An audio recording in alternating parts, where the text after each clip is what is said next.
Hi guys అందరికీ ఈరోజు మన టాపిక్ ఏంటంటే మన ఓటర్ కార్డ్ నెంబర్ని ఎలా తెలుసుకోవాలో ఈరోజు అయితే డిస్కస్ చేసుకుందాం. చాలా మందికి ఒక డౌట్ ఉంటుంది మన ఓటర్ కార్డ్ నెంబర్ని ఎలా తెలుసుకోవాలనేసి. అండ్ చాలా సింపుల్ ప్రాసెస్ గైస్. మనం అయితే వెబ్సైట్లో చెక్ చేసుకోవచ్చు, అలాగే యాప్లో కూడా చెక్ చేసుకోవచ్చు. రెండు లింక్స్ కూడా మీకు డిస్క్రిప్షన్లో ఇస్తాను. అండ్ మెయిన్గా మనం ఫస్ట్ స్టెప్లో ఏంటంటే మనం మొబైల్ నెంబర్ ద్వారా చెక్ చేసుకోవచ్చు, అలాగే మన నేమ్ ద్వారా చెక్ చేసుకోవచ్చు, అలాగే మన ఎపిక్ నెంబర్ ద్వారా కూడా చెక్ చేసుకోవచ్చు ఈ యాప్లో. అండ్ వెబ్సైట్లో కూడా చెక్ చేసుకోవచ్చు. చాలా సింపుల్. మీకు ఇన్ కేస్ మీకు ఆల్రెడీ మీరు యూజ్ చేసిన వాళ్ళైతే, అంటే ఆల్రెడీ మీకు అకౌంట్ ఉన్న వాళ్ళైతే ఈ యాప్ అయితే యూజ్ చేసుకోవచ్చు. మీ మొబైల్ నెంబరు ఇచ్చేసి లాగిన్ అయిపోవచ్చు. అండ్ ఎవరైతే కొత్త వారు ఉన్నారో వారికి మీ ఓటర్ కార్డ్ నెంబర్ తెలియలేని వాళ్ళు కూడా ఉంటారు కదా, వాళ్ళు లాగిన్ అయిపోయి మీరైతే మీ ఓటర్ కార్డ్ నెంబర్ ద్వారా అయినా, మొబైల్ నెంబర్ ద్వారా అయినా, మీ నేమ్ ద్వారా అయినా కూడా చెక్ చేసుకోవచ్చు. గుర్తుపెట్టుకోండి. అండ్ ఇంకొక మాట ఏంటంటే మీకు ఆల్రెడీ మీకు ఓటర్ ఉండి మొబైల్ నెంబర్తో ఉంటే మీ మొబైల్ నెంబర్ ఇచ్చేసి ఓటీపీ ద్వారా మీరైతే యాక్సెస్ చేసుకోవచ్చు, అలాగే డౌన్లోడ్ కూడా చేసుకోవచ్చు. ఎవరైతే మీకు ఓటర్ కార్డ్ నెంబర్ తెలిసి మీరైతే డైరెక్ట్ గా కూడా డౌన్లోడ్ చేసుకోవచ్చు. అండ్ దానికి కొన్ని ప్రాసెస్లు అయితే ఉంటాయి. అండ్ మెయిన్ గా మీరు నేమ్ ద్వారా కూడా చెక్ చేసుకోవచ్చు. అంటే మీ డేటా, అంటే మీ నేము, మీ ఫాదర్ నేము, మీ ఏజ్ ఇచ్చేసి కూడా చెక్ చేసుకోవచ్చు. త్రీ స్టెప్స్ అయితే ఉన్నాయి. ఈ 3 స్టెప్స్ యూజ్ చేసుకొని మీరు మీ ఓటర్ కార్డ్ని అయితే తెలుసుకోవచ్చు. అలాగే యాప్లో కూడా చేసుకోవచ్చు. నేను ఎప్పుడు ఓటర్ అనేసి మీరు క్రోమ్ బ్రౌజర్లో సెర్చ్ చేస్తే వెబ్సైట్ ఓటర్ సర్వీస్ పోర్టల్ అనేసి ఎలక్షన్ కమిషన్ ఆఫ్ ఇండియా అనేసి వస్తుంది. దీని మీద క్లిక్ చేసుకున్న తర్వాత సర్చ్ ఇన్ ఎలక్టోరియల్ రోల్ అని ఉంది. అంటే మన ఎపిక్ నెంబర్ అంటే ఓటర్ ఐడి నెంబరే, అది మాత్రం గుర్తుపెట్టుకోండి. 3 విధానంగా చెక్ చేసుకోవచ్చు. ఒకటి నేమ్ డీటెయిల్స్ ద్వారా, ఇంకొకటి మొబైల్ నెంబర్ ద్వారా, అండ్ ఇంకొకటి ఏంటంటే ఎపిక్ నెంబర్ ద్వారా, అంటే మన ఓటర్ ఐడి నెంబర్ ద్వారా. ఫస్ట్ది ఏంటంటే మన ఓటర్ ఐడి నెంబర్ ఎంటర్ చేసి, ఇన్ కేస్ మీకు తెలిసి ఉంటే, అర్థమైందా, మీకు ఒకవేళ ఓటర్ ఐడి నెంబర్ తెలిసి ఉంటే అక్కడ ఎంటర్ చేసి మీరు అలా చేయడం వల్ల మీ పోలింగ్ స్టేషన్ కూడా తెలుస్తుంది. ఓకేనా, మీకు ఓటర్ ఐడి నెంబర్ ఉంది, మీరు ఎక్కడ వేయాలో మీకు తెలియదు. ఇన్ కేస్ ఈ ప్రాసెస్లో మీరు ఎక్కడ వేయాలి కూడా తెలుస్తుంది. ఇక్కడ మీ ఓటర్ ఐడి నెంబర్ ఇచ్చేయండి, క్యాప్చా ఎంటర్ చేయండి, అండ్ ఇక్కడ మీరు ఏంటంటే సెర్చ్ చేయండి. సెర్చ్ చేయగానే మీకైతే కిందన మీకు మీ ఓటర్ ఐడి నెంబర్ వచ్చి ఇక్కడ మీ డీటెయిల్స్ అయితే రావడం జరుగుతుంది.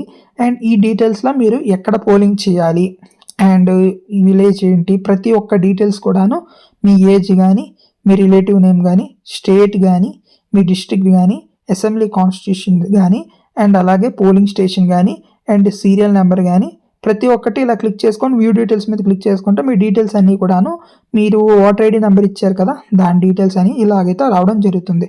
ఈ ఓటర్ నెంబర్ ద్వారా మీరు ఓటర్ కూడా డౌన్లోడ్ అయితే చేసుకోవచ్చు. And guys simple process.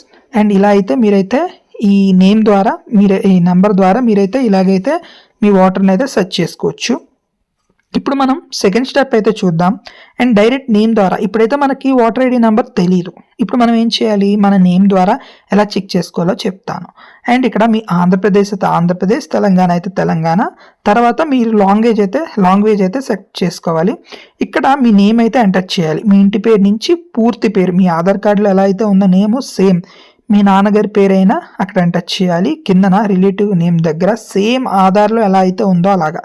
ఇక్కడ మీరు ఏం చేస్తారంటే మీ డేట్ ఆఫ్ బర్త్ అయినా ఇవ్వండి, ఇన్ కేస్ డైరెక్ట్గా ఏజ్ అయినా ఇవ్వండి. కరెక్ట్గా డేట్ ఆఫ్ బర్త్ ఇస్తే మీకు ప్రాబ్లం ఉండదు, ఇన్ కేస్ అయితే రాంగ్ ఇస్తే మీకు ఇబ్బంది. అండ్ ఈ ప్రాసెస్ ఏంటంటే మన ఎపిక్ ఐడి నెంబర్ కనిపెట్టడానికి ఈ ప్రాసెస్. ఇక్కడ నా డేట్ ఆఫ్ బర్త్ అయితే ఎంటర్ చేసేసాను. ఎంటర్ చేసిన తర్వాత ఇక్కడ మళ్ళీ జెండర్ అయితే సెలెక్ట్ చేసుకొని మీ డిస్ట్రిక్ట్ అయితే సెలెక్ట్ చేసుకోండి. అండ్ తర్వాత మీ అసెంబ్లీ అయితే సెలెక్ట్ చేసుకొని డిస్ట్రిక్ట్, అసెంబ్లీ. అండ్ నేను సెలెక్ట్ చేసుకున్న తర్వాత నేనైతే ఇక్కడ క్యాప్చా ఎంటర్ చేసుకున్నాను. ఎంటర్ చేసిన తర్వాత నేనైతే సెర్చ్ చేస్తాను. అండ్ ఇక్కడ ఇది అయితే ప్రాసెస్ చాలా సింపుల్ ప్రాసెస్. ఇందాకైతే మనం డైరెక్ట్ నెంబర్ ద్వారా, ఇప్పుడైతే నేమ్ ద్వారా.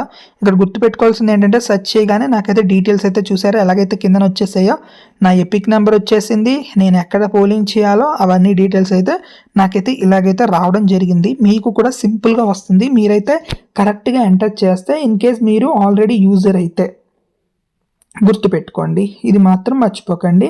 చాలా సింపుల్ ప్రాసెస్. ప్రతి ఒక్క డీటెయిల్స్ కూడా ఇలాగైతే రావడం జరుగుతుంది. ఎవరిదైనా మనం చెక్ చేసుకోవచ్చు. అండ్ తర్వాత search by mobile number. And in case ఇంకోటి మాట ఏంటంటే మీరు అప్లై చేసుకున్నారు, మొబైల్ నెంబర్ ఇచ్చున్నారు, మీకు మొబైల్ నెంబర్ తెలుసు, ఓటర్ ఐడి నెంబర్ తెలియదు, అప్పుడు ఏం చేస్తారంటే మీ మొబైల్ నెంబర్ ఇచ్చేసి క్యాప్చా అక్కడ ఎంటర్ చేసి సెండ్ ఓటీపీ మీద క్లిక్ చేసుకుంటే మీ ఓటర్కి లింక్ అయిన మొబైల్ నెంబర్కి ఓటీపీ వస్తుంది. ఆ ఓటీపీ తెచ్చి ఇక్కడ ఎంటర్ చేయండి. ఇన్ కేస్ మీకు ఓటీపీ రాకపోతే మీరు ఏం చేస్తారంటే రీసెండ్ అయితే చేయండి. అండ్ ఫ్రెండ్స్, ఇప్పుడైతే మీకు ఓటర్ ఐడి నెంబర్ తెలుసు, ఎలా డౌన్లోడ్ చేసుకోవాలో కూడా నేనైతే వీడియో అయితే లింక్ అయితే మన డిస్క్రిప్షన్లో పెడతాను, చూడండి. ఓటర్ ఐడిని అలా డౌన్లోడ్ చేసుకోండి. అండ్ ఫ్రెండ్స్, చూసారా, నేనైతే ఇలాగా మొబైల్ ద్వారా నా ఓటర్ ఐడి నెంబర్ని అయితే కనిపెట్టేశాను. ఇలా అయితే మన మొబైల్ నెంబర్ ద్వారా మన ఓటర్ నెంబర్ని కనిపెట్టేస్తాము. ఇలా అయితే ఈజీ ప్రాసెస్. అండ్ ఈ 3 స్టెప్స్ అయితే యూజ్ చేయగలం మనం. ఏది మిస్టేక్ అయినా మనమైతే ఓటర్ ఐడిని అయితే కనిపెట్టలేము, అది మాత్రం గుర్తుపెట్టుకోండి. అండ్ ప్రీవియస్ ఇయర్స్తో పోలిస్తే మనకు కొత్తగా వెబ్సైట్లు మళ్ళీ అప్డేట్ చేయడం జరిగింది. అండ్ గైస్, అంతేకాకుండా కొత్తగా ఎవరైతే అప్లై చేసుకోవాలనుకుంటున్నారో వీడియో లింక్ డిస్క్రిప్షన్లో ఇస్తాను, అక్కడ చూసుకొని చేసుకోండి. And voter ID downloading process కూడాను కిందనైతే డిస్క్రిప్షన్లో లింక్ ఉంది, చూసి చేసుకోండి. గైస్, ఈ వీడియో కానీ మీకు నచ్చినట్టయితే మన ఛానల్ని సబ్స్క్రైబ్ చేసుకోండి. మరిన్ని వీడియోస్ కోసం మన ఛానల్ని ఫాలో అవ్వండి. ఏదైనా డౌట్ ఉంటే కామెంట్ చేయండి, నేనైతే మీకు రిప్లై ఇస్తాను. Thank you guys.